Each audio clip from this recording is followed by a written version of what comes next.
Thanks for downloading this episode from Teachers Talk Radio. You can find the full schedule and listen back to all our shows at ttradio.org. Enjoy the podcast. Hi everyone and good evening. I'm Seema.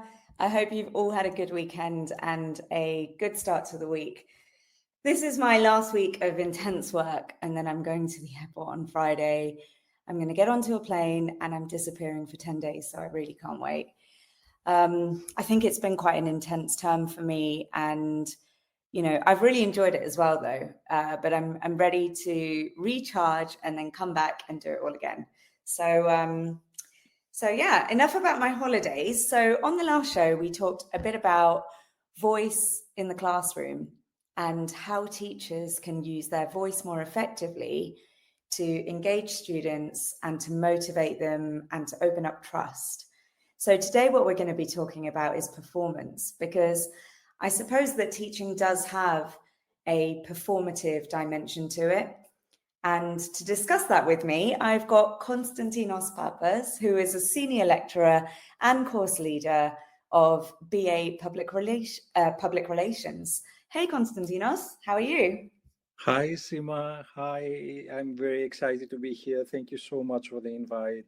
No, thanks. I'm so excited to have you on. And, you know, we often have like conversations in the hallway or the staff room when we bump into each other, but it's actually nice to get an opportunity to just, you know, talk in a more intentional way. So I'm really looking forward to getting into this topic with you.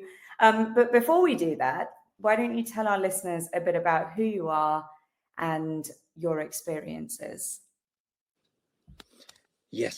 So where do I start from? Okay. It's been now 5 years that I work at the UK university. Before that, my job experience mostly revolved around media communications and political PR.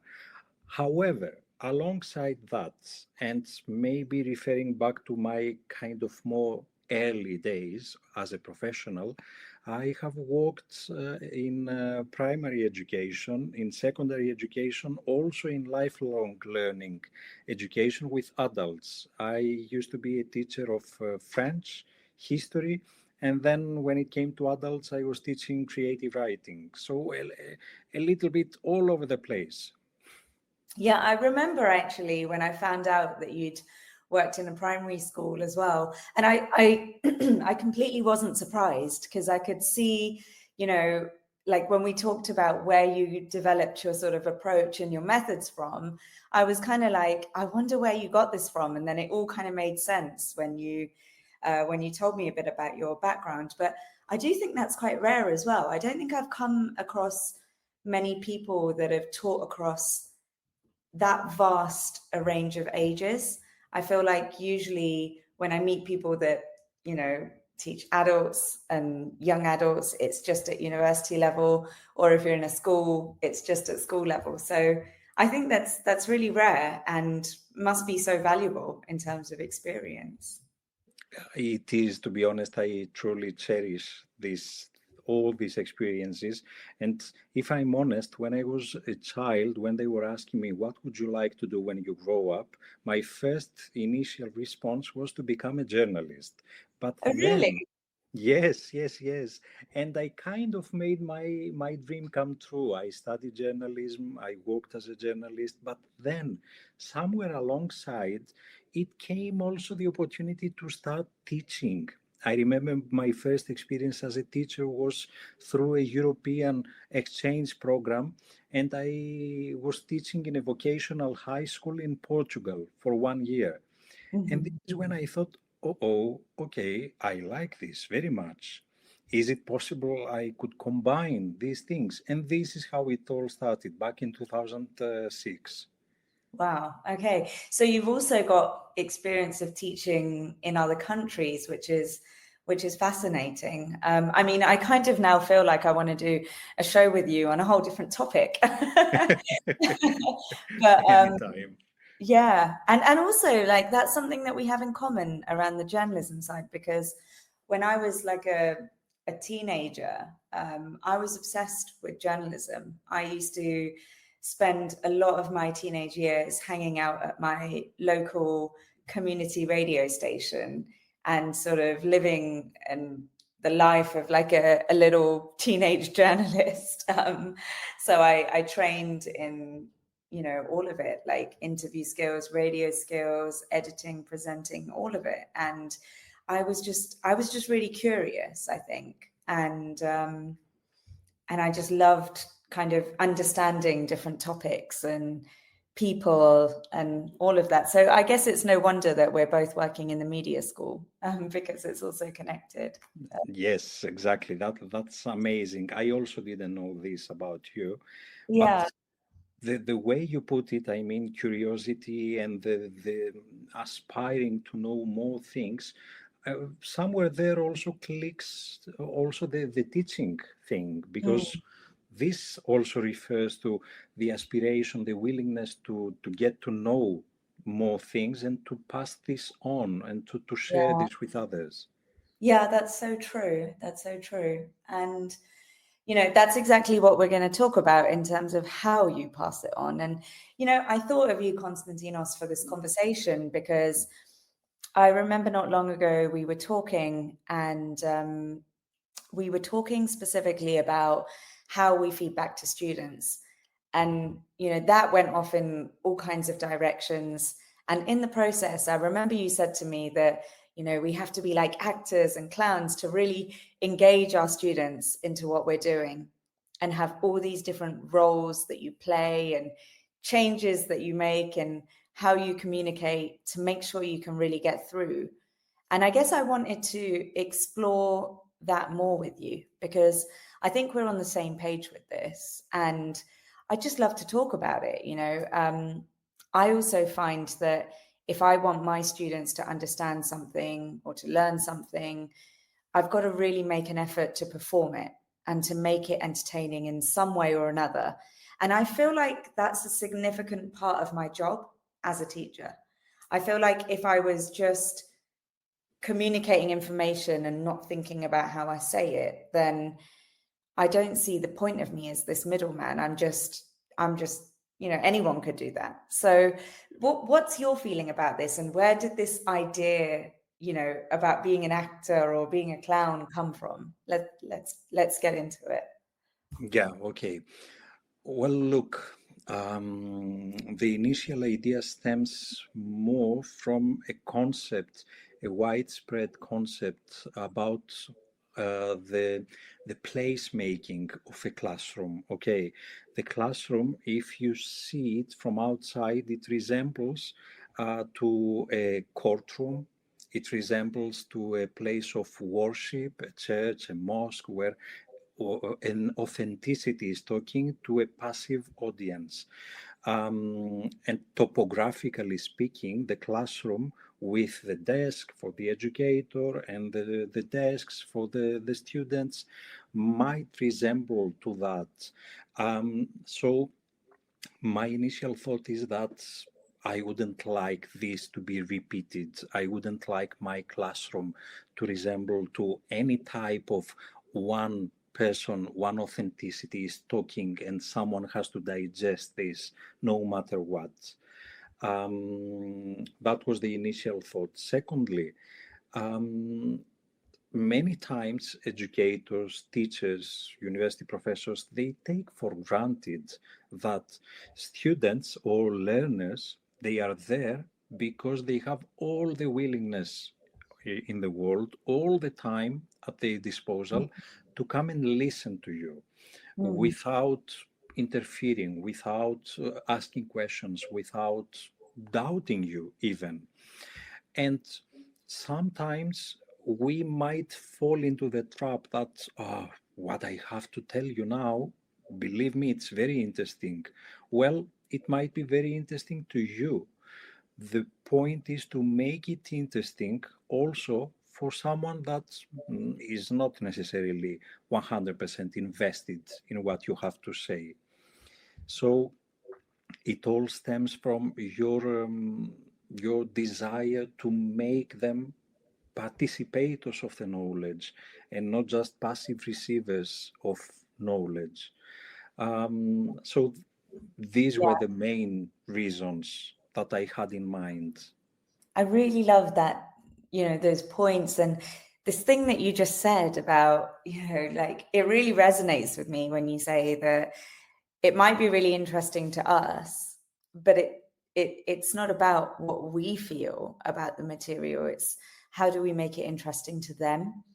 It really reminds me of, so I think it was, a good, I don't know, maybe 10 years ago or something, but I went to the West End and I don't know, have you seen The Woman in Black?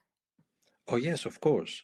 Okay, right. So I didn't have a clue what it was about. I think I still don't remember what happened actually in that play, but I just remember the first scene and it was performed so well. But the message was have sympathy for your audience.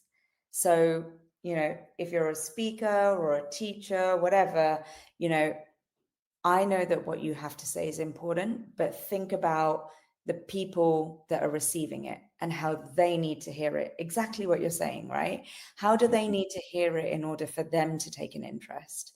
So, I remember he had this, he was like, if you're talking about a long entrance hall, then let them feel the length of the entrance hall. And it was all about kind of bringing life and attaching meaning to what you're saying if you want people to care about it. And I thought, that really stuck with me. And I guess I believe that if we don't consider that element of performance, then we could be losing out on an opportunity perhaps to help people care. You are very right into that, and the metaphor is exactly to the point. Um, because after all, I mean, yeah, we are actors, but not in the sense that we act as if we are someone else. It's not like we invent Mhm. a role or someone gives us a script and we have to to breathe life into a role. The difference between teachers and actors is that the teacher has to play their own selves. Yeah, yeah. Meaning that you are not you are honest, you are not pretending to be someone else, without this meaning that this gives you the right to be exactly yourself. I mean, like, if you have had a very bad day, if you are facing any issue in your personal life, it's good if you don't carry that into the classroom. In that sense, it's a role. You have to dress. You have to get dressed with this new attitude. Let's say, stay yourself and bring yourself to the stage of the classroom, and Mm. see what happens. See how this unfolds.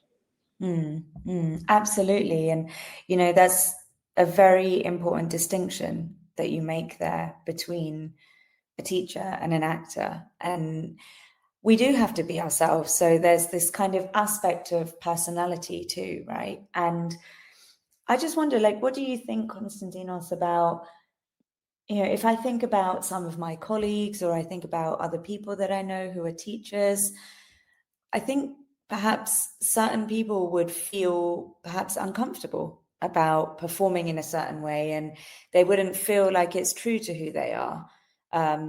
Maybe they wouldn't want to be really loud or comedic. So what do you do if it's not, a part of your personality to be that way? But then we're saying, well, you need to entertain and you need to make it interesting and, really catch attention and perform. What do you think about that?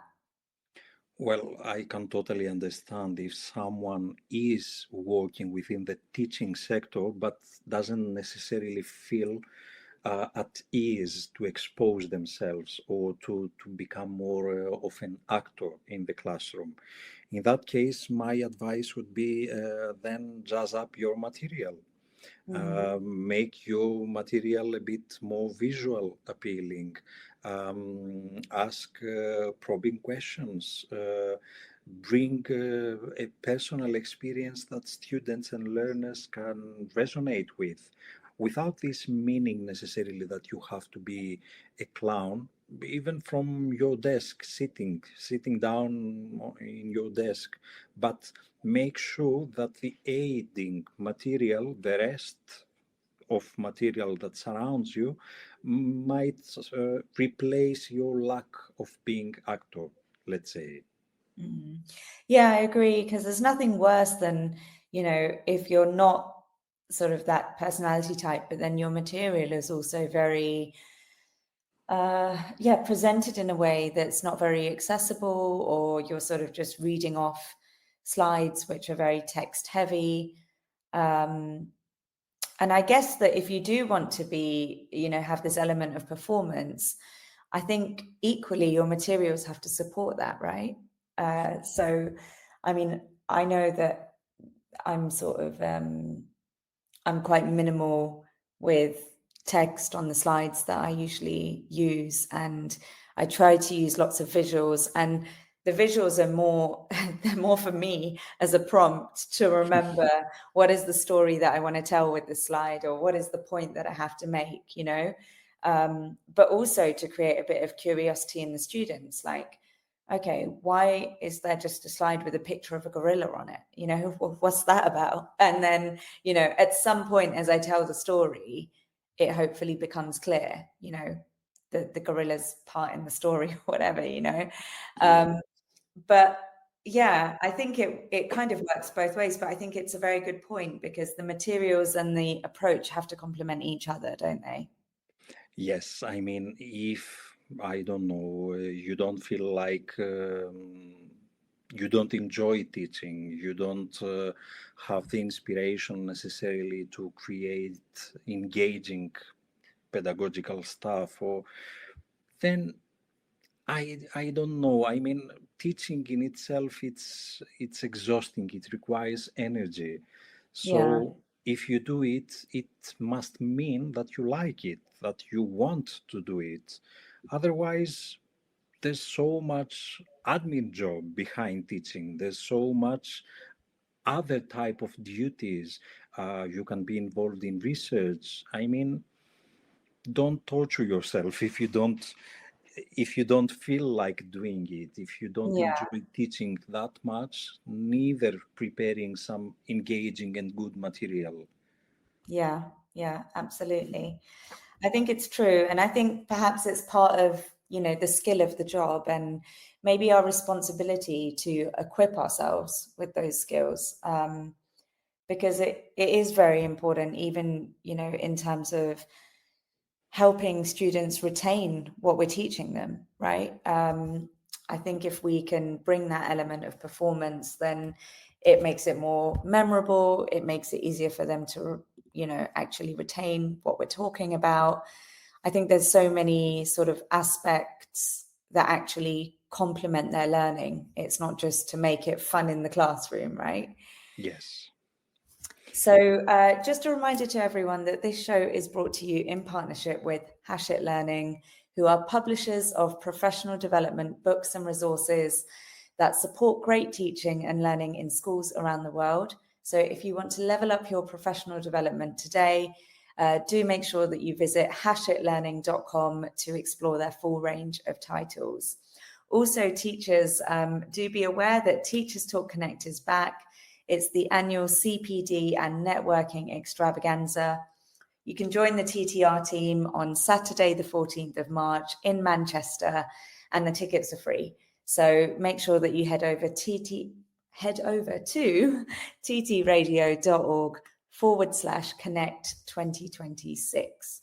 So, Konstantinos, what examples do you have of how you bring that performance to the classroom? Like, can you paint a picture for me of things that you do, however, simple or crazy? Okay. Promise not to laugh. I have two I'll stories. try, but I have two stories in mind. One refers to university education, one refers to primary school education. Mhm. So, some many years ago, I was teaching history to 11-year-olds. Okay. Mhm. And the topic, the chapter of the day, it had to be around the ancient Greek and Persian wars. Okay. Mhm. I could see the students so bored trying to retain names of protagonists in the battles, name of the locations of the battles, and who did what and when exactly, and what was the geopolitical importance of it. And I mean, they were 11 years old, so I saw that in their eyes. That's another important aspect. I mean, you may have your guidance, you may have done your preparation at home, but then you go in the classroom where it's the real trust test, and you see that what I had in mind doesn't work. Yeah. So I saw in their eyes that they were so disengaged and bored. So I told them, okay, we have half an hour left. Let's take the desks to the edges of the classroom and we will do a simulation of a battle. So, Sorry, I wasn't meant to laugh, but this is brilliant. you promised though. So, okay, uh, the classroom, everybody became so engaged instantly. They were all so curious to learn. What did you say my name was? Ah, okay, yeah. And where did you say this took place? Okay, so it had mountains.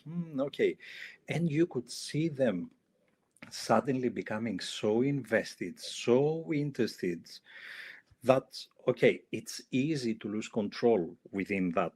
Okay, you have to always be on alert, you have to always keep your eyes open. I mean, if things go out of hand, which hopefully didn't, but that was an amazing experience for them. Months after that classroom battle, they were coming to me and they were saying, "Ah, yes, we remember that, and we remember that name, and yes, Alexander the Great, he did this, and the Persians did that," and that Oh, was something really memorable.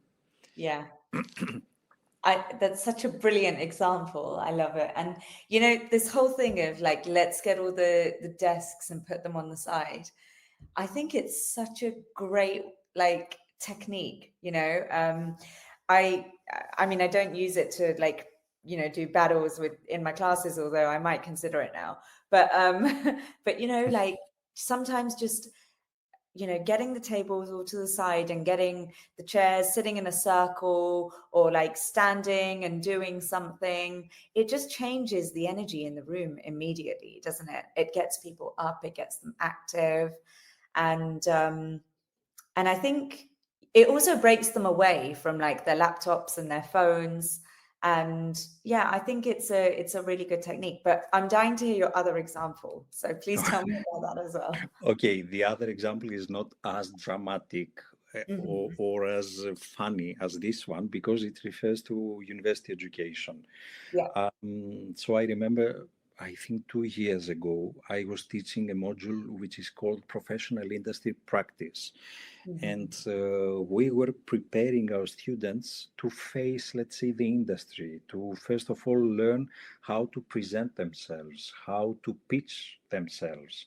So one of the activities that we had to do during seminar time, it was to come up with an elevator pitch. The Mm. elevator pitch is when you pitch yourself to an employer or to a networking event. You meet someone very interesting from the sector you want to work in, and you want to pitch yourself. And it's an elevator pitch, meaning that it has to last while the elevator reaches your floor, let's say.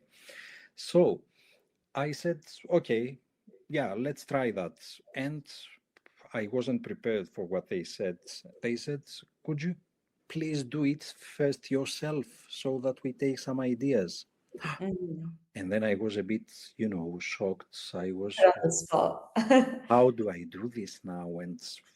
And within seconds, I stood. I went in the middle of the classroom so that everyone could see me. I asked everyone to make their tables in a circle Mhm. so that my exposure would help them to feel less exposed when their time would come. And then I started pitching myself using, pretending that I am talking to someone very interesting, very much into my sector, who was much taller than me. And even playing with these notions, to show that I was a bit stressed, but it's okay to be stressed, but I won't miss this opportunity to talk about myself. And then I came up with everything that I do. I mean, I'm from the piano lessons I'm doing in my crochet to my PhD to anything. And I saw that instantly again, that it helped them so much feel comfortable. And they thought, okay, if he can do it, let's say the teacher, okay, if he can do it, then why not? We can also do it. It was, Absolutely. it was a success. Yeah.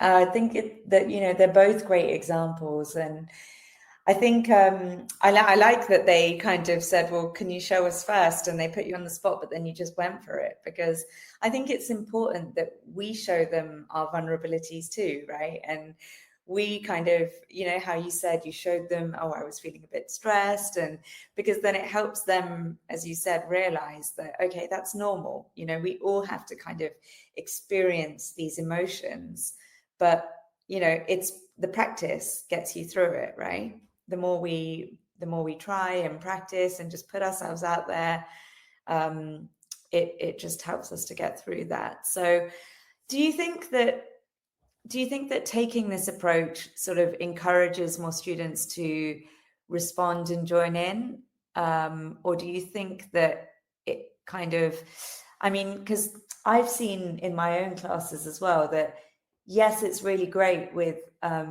I'd say the majority of students, but then you always end up getting the ones that are a little more shy, kind of retreating a little bit more. So what do you think about, how this approach works for different types of students?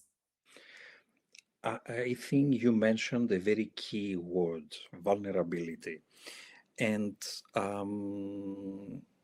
if I can speak for myself, I remember my student years that you, how can I say, the teacher was just a teacher. The teacher was not a human. The teacher didn't have the right to be emotional, to show vulnerability, to show that they can do something wrong, or to make us laugh. And I will answer to your question with another example. Some years ago, again in university, I had to talk about a very complex concept, which refers to how can we ethically persuade at a public level an audience through appeal to their emotion. And there were so many theories and scholars that I had to make reference to and support students, try to make them understand. I remember that in one of my slides, I had the photo of my two dogs. I have two dogs now, they are 3.5. They are, oh my God, they are crossbred with devil, but it's it's our fault. We have spoiled them. But it was kind of recent when I adopted them at that time. So I used that slide with their photo from the Facebook ad that I saw. They were rescued and they were in a shelter somewhere in rural Greece. I was there for my summer holidays and I had just lost my beloved dog. And I showed them the photo. I described to them the text, and because of the fact that losing my previous dog was so recent, I had tears in my eyes at that time. And I explained to them that with the text and the story that the Facebook ad provided about these two small dogs and the photo that they look so cute and sweet and innocent, this totally spoke inside me. It appealed to my emotion. So I went, I adopted them, and never thought back and never looked back to that. That was another. What you said, I mean, the vulnerability, it brought this example to my mind. Not only I showed vulnerability in front of the eyes of the students, but it was a perfectly applicable example of a complex concept, the appeal to emotion when we talk about persuasion. Absolutely. This show is brought to you in partnership with Hachette Learning, publishers of professional development books and resources that support great teaching and learning in schools around the world. Level up your professional development today and visit hachetlearning.com to explore the full range of titles. Teachers, have you heard of Bet UK 2026? It's the world's biggest education and technology event, and it's completely free for educators. From keynote speakers and panel sessions to CPD accredited workshops and networking, Bet UK 2026 is where educators from across the globe come together to share ideas, spark inspiration, and find solutions that fuel our mission to drive better education globally. Get your free ticket today at betshow.com. I think, I've seen that too, actually, that, when you're vulnerable and you give your own examples, I think also it just kind of humanizes us and it puts us onto a more kind of even playing field, right? Rather than, the teacher up here and that's really, really experienced and the student over here who's not very experienced, right? Yes. I've noticed that, students love hearing all the war stories, right, of your experiences and what happened with you and how did you overcome this situation or that difficulty. And I go back to what you said at the beginning where you were like, I saw this thing in their eyes, and you can read things if you're looking, right? You can, the clues are all there if we want to look for them. And their eyes just light up when we tell these types of stories, when we share our own experiences, and I guess bring a bit more of ourselves to the classroom. And so I think that element of performance, it's not just about,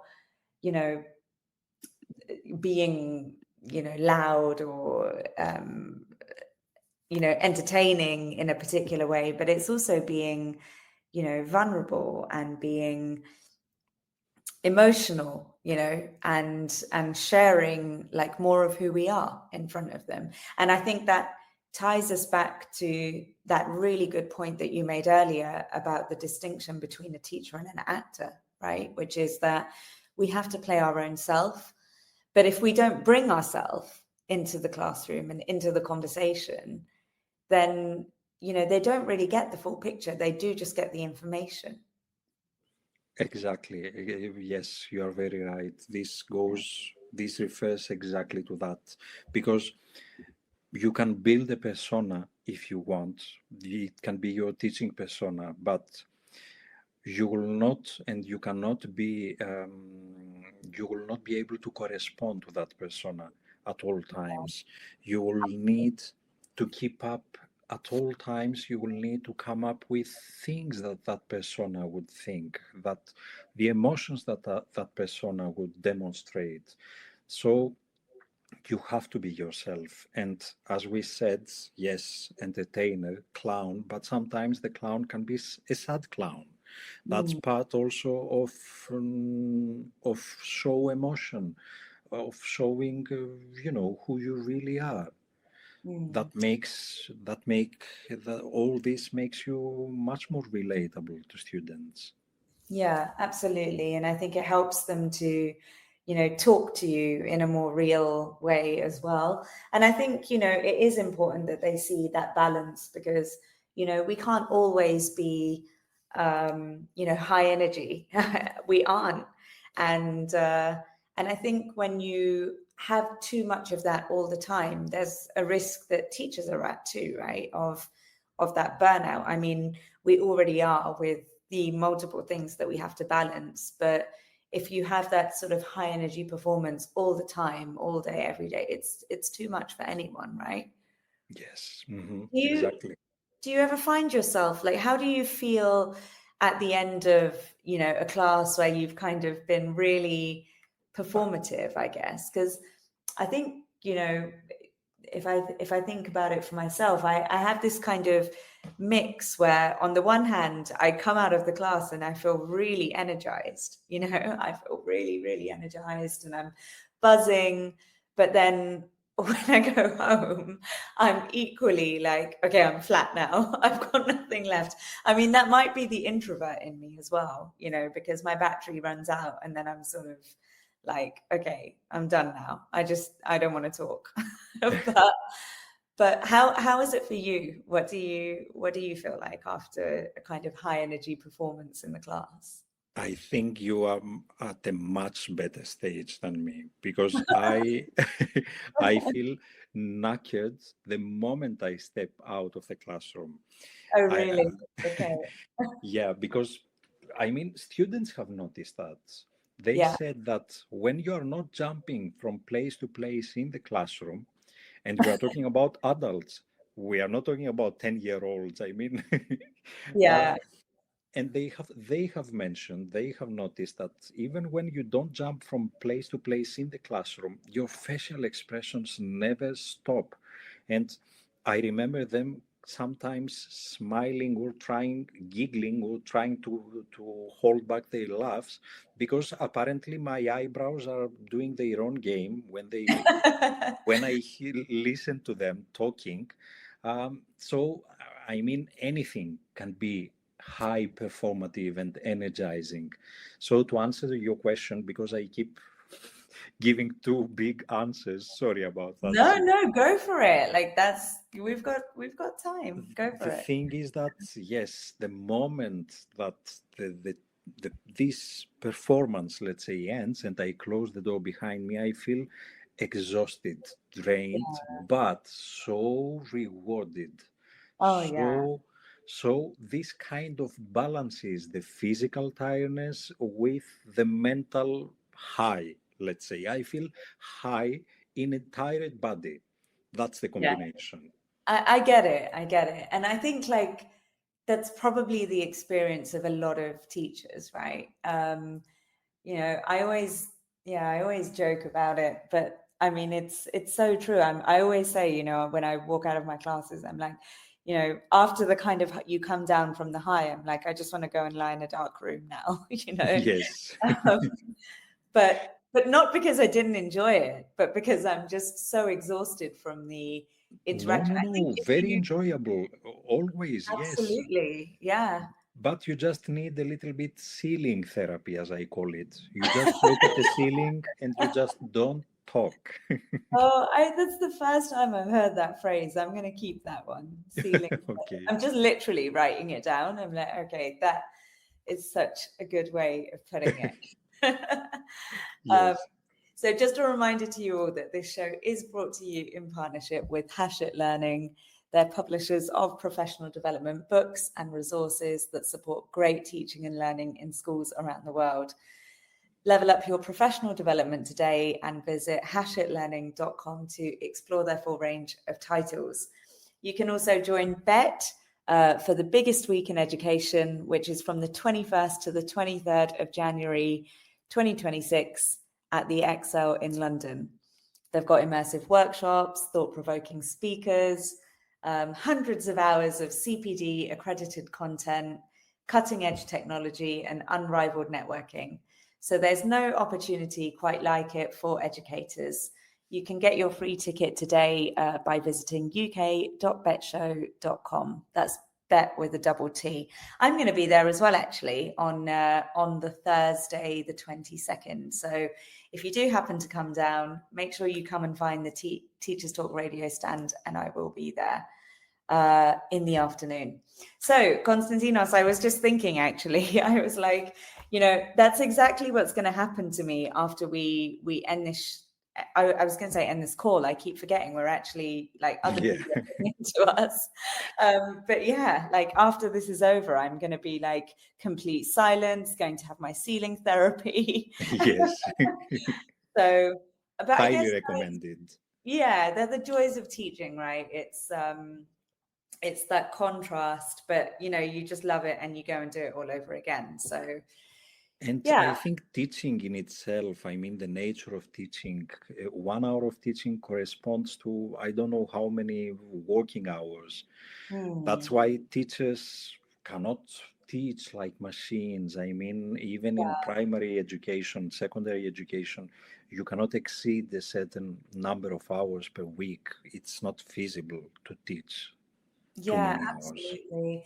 I mean, like, I take my hat off to people that teach in primary schools and secondary schools because I feel like, the actual contact hours of teaching are probably a lot higher than we have to um, sort of navigate in universities. But, I don't know. Our lessons are also quite long where we teach, right? I mean, sometimes I'm doing a 3 hour class, then I've got a 1 hour break, and then it's another 3 hour class. And it's so different to my corporate world days because I came from the corporate world as a practitioner where your face time with people was probably, I don't know, like not more than about 2 hours in the day.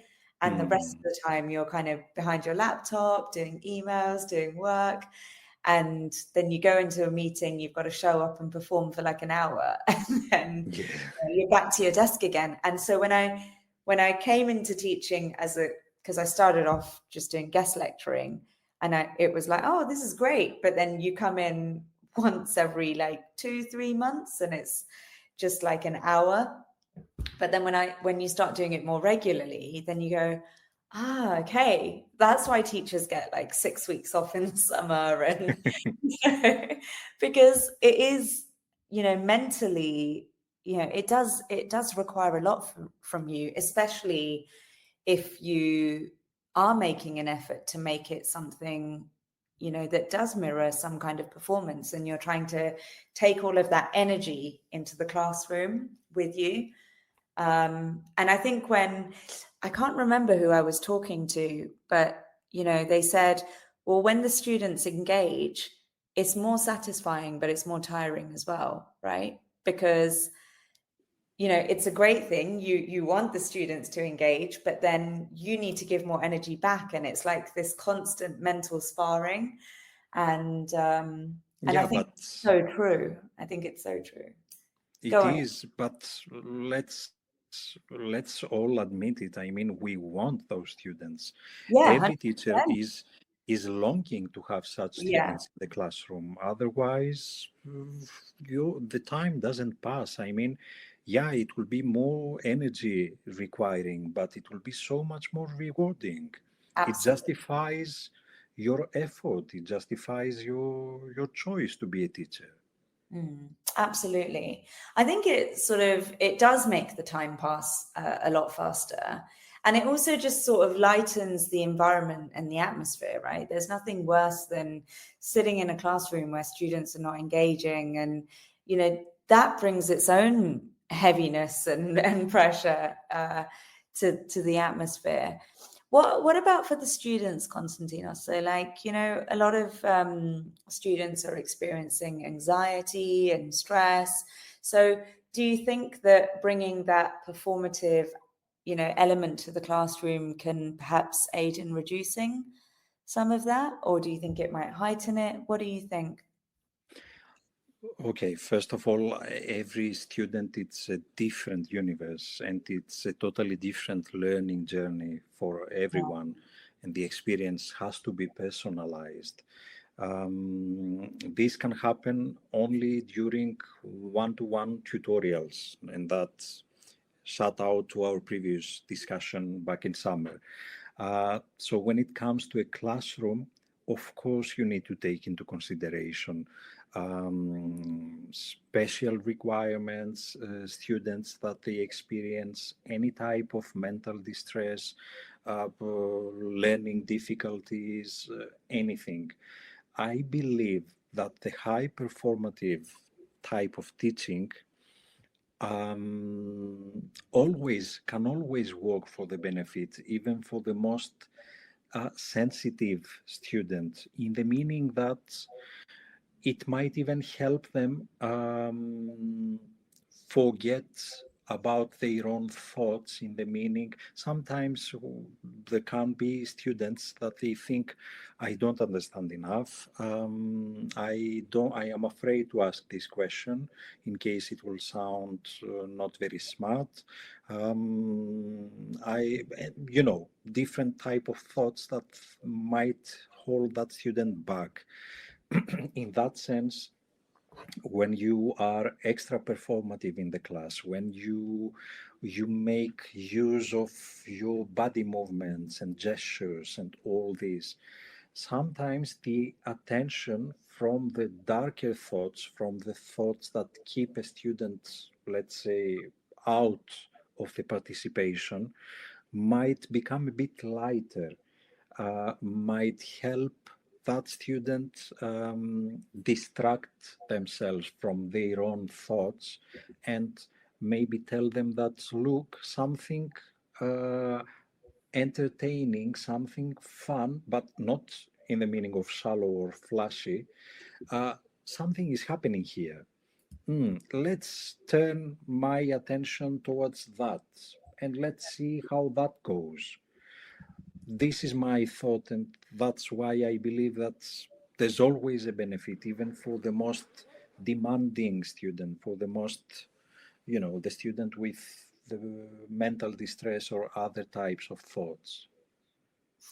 Yeah, I think, I really like what you're saying there, because essentially, you're talking about being present, right? And I guess when we're distracted by thoughts of what we might be experiencing outside, you do need something that's going to kind of come in and grab your attention, right? And I think that sort of dramatization can catch that attention and, engage you in a way where you almost forget what's happening outside, right? For that hour or 2 hours, however long you're there for. And maybe that helps also justify, maybe in the mind of a very demanding, let's say, learner, that Yeah, might justify even the time that they dedicate to coming to your class and spending this time and energy to listen to what you have to say. yeah, absolutely. Because I think, students do want to know that they're getting value and, that they're getting a good kind of use of their time. I think there's this perception sometimes that, that some students are just turning up to tick the box and, get the attendance. But I think everyone's time is valuable, right? Of And we do course. want to make sure that, they're getting the best value for the time that they're giving. And thankfully, there's also so many technological tools that can even help or support or prompt even the shyest student. You can use Padlets if you don't want to ask questions directly in front of everyone. You can use Padlets as an Yeah, app to help them express their opinion. You can yeah, launch anonymous surveys. Uh, Technology has helped into that. absolutely. And also, I think, changing up um, the kind of numbers of the groups that they work in, right? So sometimes, if they're in a big group, then you do see certain students will kind of shy away and, let a couple of people just dominate the conversation. But then sometimes if you go, right, okay, for this activity, I'm going to put you into pairs, and then they're just kind of having a conversation one-on-one, then they can sort of open up a bit more, they're a bit more comfortable, and then that can help when they do come back into the group dynamic, right? Yes, So, exactly. yeah. Now So that you mentioned, sorry, go on. No, go for it. okay, thank you. Now that you mentioned some students that they can be, always the same, that they will raise their hands and they will talk and they will have strong opinions. And again, yes, we want those students, but we also want to mobilize those that don't speak so much. Yeah, So sometimes a technique that I have found that can work in such instances is that after the fourth, fifth time that I ask a question and the same two, three hands are being raised, what I do then is that I pretend that I cry and I tell them, not again, you again. Always, using humor, of Yeah, course, never to insinuate something that, oh, I don't want to listen to you again, you have yeah, strong opinions or whatever, but using humor as a way of giving the stage to the others. yeah, And I absolutely. have noticed that silence sometimes can be the best tool. I mean, if the teacher in a busy classroom keeps silent for some seconds, 10, 20 seconds, we are talking, not more, this can mobilize so many students. And first of all, if they do something else, they will just turn their head and say, okay, what's happening? This immediately, at that time, you have immediately won their attention. And the second stage in their minds within seconds is to, what is happening? Okay, I want to be in, fill me in. What happened? I want to be part of it. Yeah, You know, yeah. small techniques.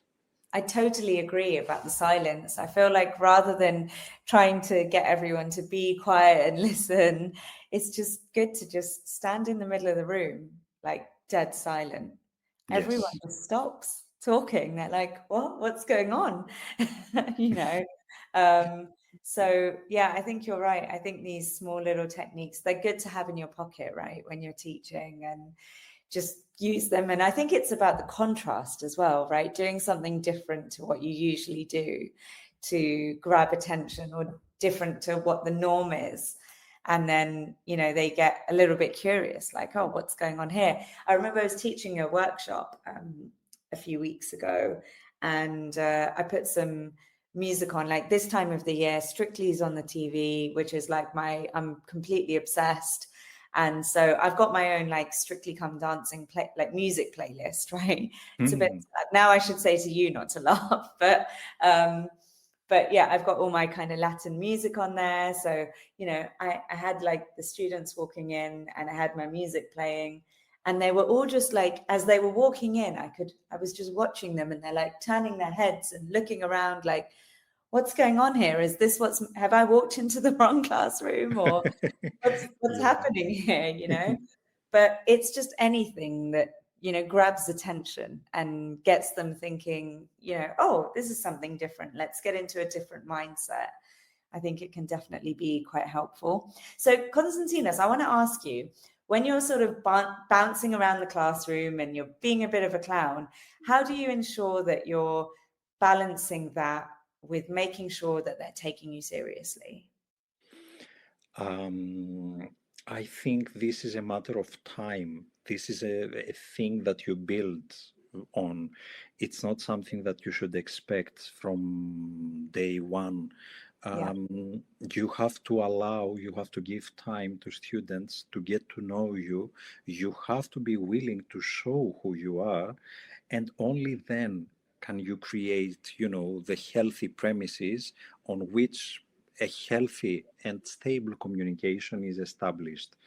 Otherwise, if out of the blue, suddenly one day you start being such a clown and humorous and, performing, jumping from one end of the class to the other, and then the week after they just see someone standing in the desk and just doing a lecture, then they will say, okay, probably there's something wrong here. There's no sequence in Yeah. this person's behavior. So I believe that you should allow time to both sides, to yourself as a teacher, to develop and unfold all the skills, to feel also comfortable, and to students to get to know you, who you are, what is your style, let's say. Mm. Absolutely. I think, and it goes back to, being your own self, right? And I think, if we are ourselves and we bring who we are to the classroom, then the students are able to see that consistency. Because you're right, if you just pull something out of nowhere, and the students are just going to be left kind of confused, like, okay, what's going on? I don't know what to expect. And maybe that can create a bit of uncertainty, right? And Yes. and I think it's important that there's, in all of this element of performance, there's got to be like a deep sense of trust there as well. Exactly, yes. The issue of trust should always be at the back of your mind. Yeah, 100%.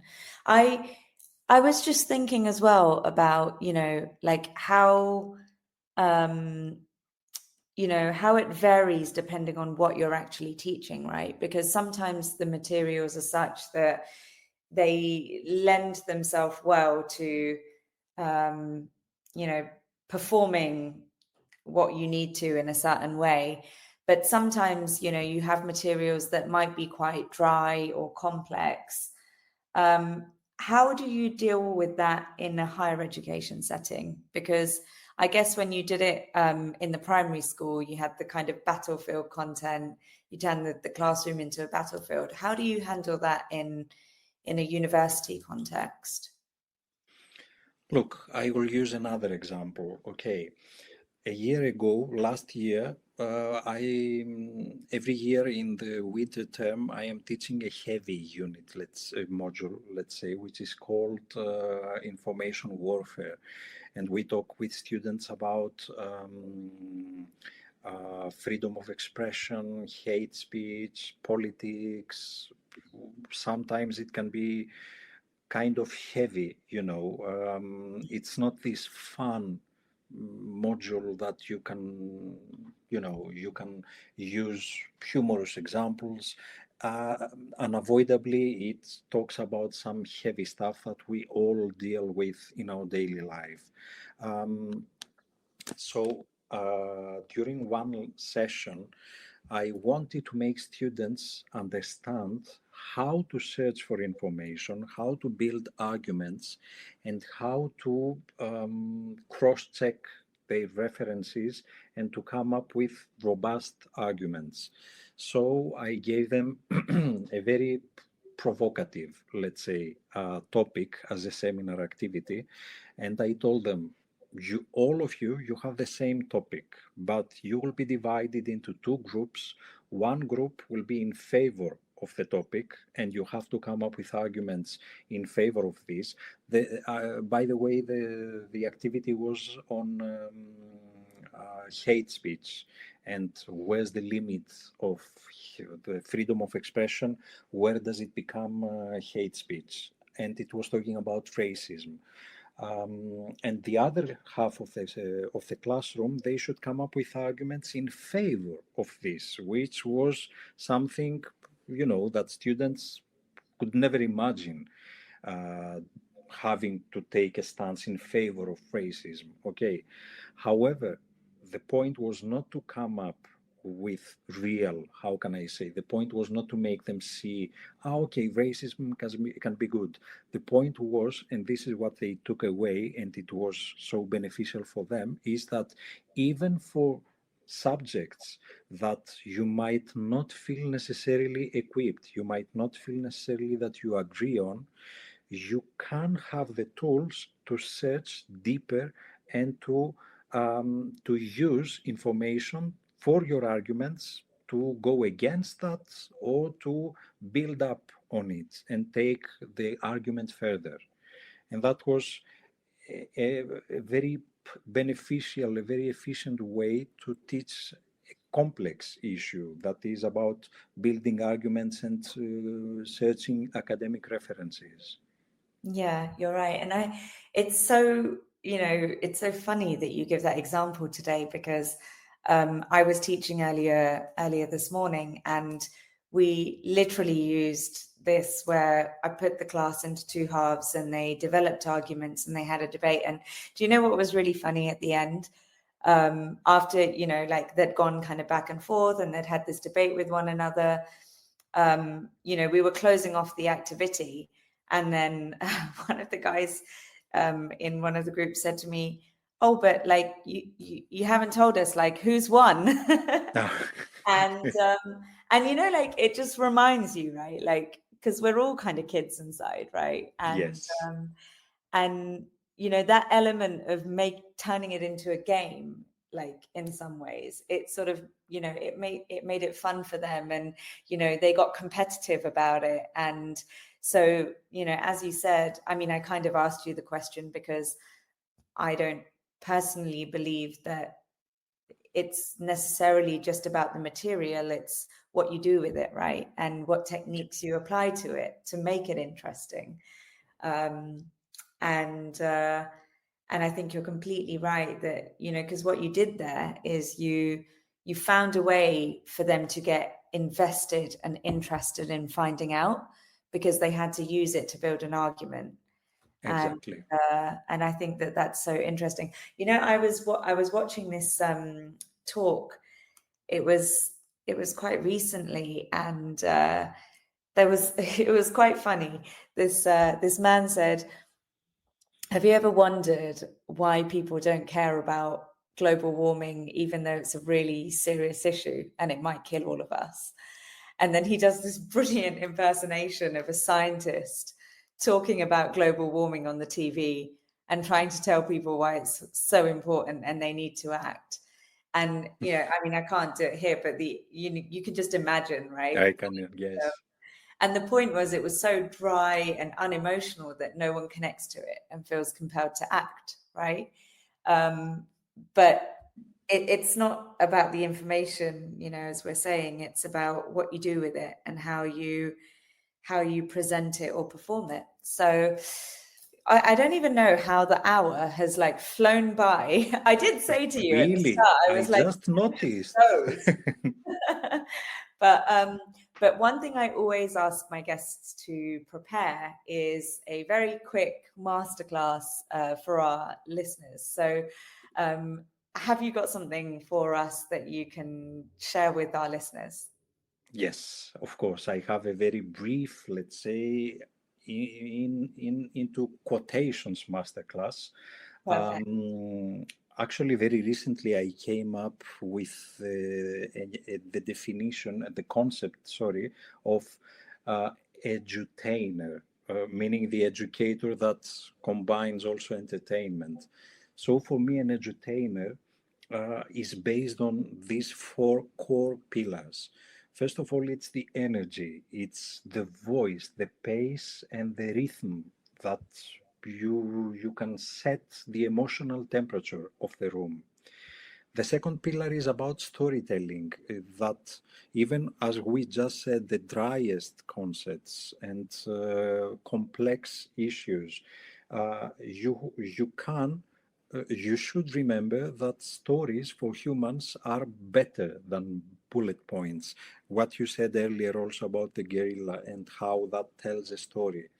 The third element is the element of surprise by a provocative question, by a striking, a visually appealing image, or even the silence, as we just said.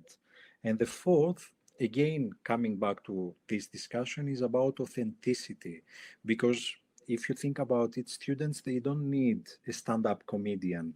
They need you, who you are, their teacher, but a slightly more amplified version, let's say, of who you are. That was my very brief masterclass. That was brilliant. I loved it. I agreed with all of your points. And I just want to say thank you so much for coming onto the show. This was such a great conversation. I'm also so happy with this term that I've learned from you, which is ceiling therapy. I'm going to be talking about it all week because I think I'm going to need a lot of it this week. And yeah, I just love all the points that you've brought forward. I think this has been a really, really good conversation. So thank you so much for joining us. Amazing. Thank you very much, Seema. Thank you. And good night, everyone. We will be back with you again in the new year now, in January. So yeah, have a great time over Christmas and New Year. And I will be back with you all again in January. You've been listening to Teachers Talk Radio. Tune in live and listen back at ttradio.org. We look forward to hearing from you next time on Teachers Talk Radio.